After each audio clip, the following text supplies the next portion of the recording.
நாடாளுமன்ற தொகுதிகளுக்கான மறுவரையறை செய்வது தொடர்பாக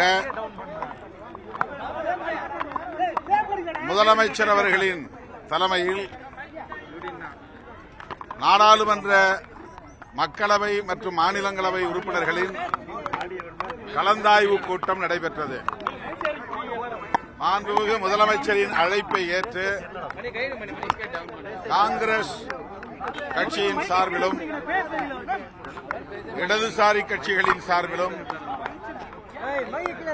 விடுதலை சிறுத்தைகள் கட்சி, மதிமுக, இந்திய யூனியன் முஸ்லீம் லீக் ஆகிய கட்சிகளின் சார்பிலும் நாடாளுமன்ற உறுப்பினர்கள் அனைவரும் பங்கேற்றோம். திரு ப. சிதம்பரம் அவர்களும் இதில் பங்கேற்றார் என்பது குறிப்பிடத்தக்கது. இந்த கலந்தாய்வு கூட்டத்தில் அனைத்து கட்சிகளின் சார்பாக பேசினோம். நிறைவாக முதலமைச்சர் பேசினார். ஒருமனதாக தீர்மானம் ஒன்றை நிறைவேற்றியிருக்கிறோம். நாடாளுமன்ற தொகுதிகளுக்கான மறுவரையறையை கைவிட வேண்டும். இப்போதுள்ள எண்ணிக்கை 543 என்பது தொடர வேண்டும்.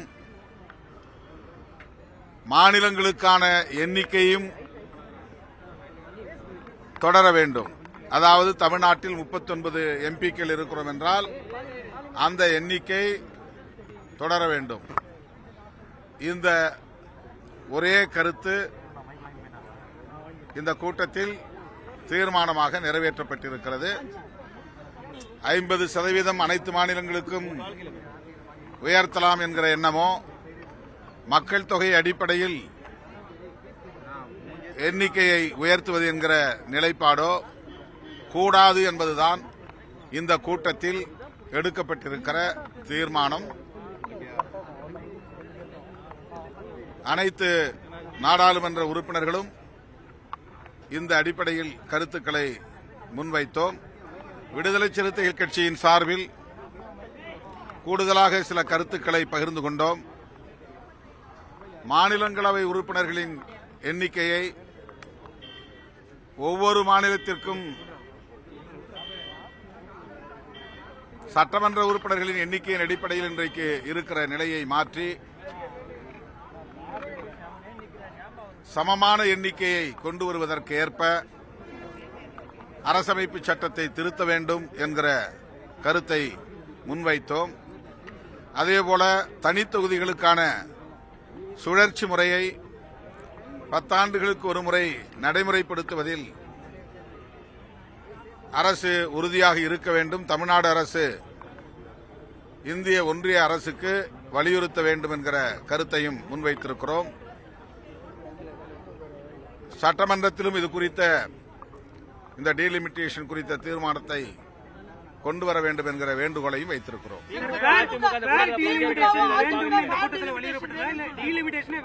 அதான் டீலிமிட்டேஷனே கூடாது. அந்த 543 என்கிற எண்ணிக்கை அப்படியே ஃப்ரீஸ் பண்ணணும்.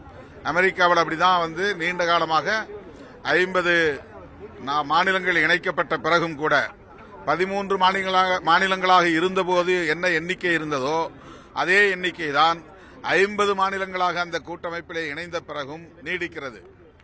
கிட்டத்தட்ட 100 ஆண்டுகளுக்கு மேலாக அந்த எண்ணிக்கையை அப்படியே அவர்கள் தக்க வைத்துக் கொண்டிருக்கிறார்கள். அதுதான் இந்தியாவுக்கும் பொருந்தும். எண்ணிக்கையை கூட்டுவதனால் நாடாளுமன்றம் கேலிக்கூத்தாகிவிடும். யாரும் பிரதிநிதித்துவ ஜனநாயகத்தின் அடிப்படையில் கருத்துக்களை கூட பகிர்ந்து கொள்ள முடியாது. எனவே அந்த எண்ணிக்கையை உயர்த்தும் எண்ணத்தை முற்றாக கைவிட்டு 543 என்கிற எண்ணிக்கையை தொடர்வதற்கு இந்திய ஒன்றிய அரசு முன்வர வேண்டும் என்பதை தமிழ்நாடு அரசு, தமிழ்நாடு மாநிலம் வலியுறுத்துகிறது என்பதை இந்த கூட்டத்தில் உறுதி செய்கிறது.